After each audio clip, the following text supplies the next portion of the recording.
చాతిలి వ్లాగ్స్‌కి స్వాగతం. ఇప్పుడు తిరుమల వెంకన్న గుడికి 1 కిలోమీటర్ దూరంలో ఉన్నటువంటి ఒక భౌగోళిక అద్భుతం దగ్గరున్నాం. అదే శిలాతోరణం. ఈ శిలాతోరణం 160 కోట్ల సంవత్సరాల క్రితం ఏర్పడి ఎన్నో ప్రకృతి వైపరీత్యాలను తట్టుకుని క్వార్ట్జ్ స్టోన్‌తో ఏర్పడిందట. దీని మీదే స్వామికి సంబంధించినటువంటి కట్టి హస్తం, వరదహస్తం, శంఖు చక్రాలు సహజంగా ఏర్పడ్డాయని చెప్తారు.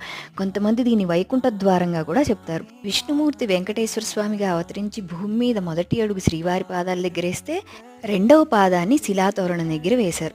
25 అడుగుల పొడవు, 10 అడుగులు ఎత్తున్న ఇలాంటి శిలాతోరణాలు ప్రపంచం మొత్తం మీద కేవలం 3 ఉన్నాయి.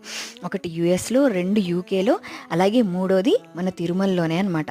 ఏషియా మొత్తంలో ఇలాంటి శిలాతోరణాలు మన ఆంధ్రప్రదేశ్లో కేవలం తిరుమలలోనే ఉంది. ఈ శిలాతోరణం దగ్గరే మనం చక్రతీర్థాన్ని కూడా చూడొచ్చు.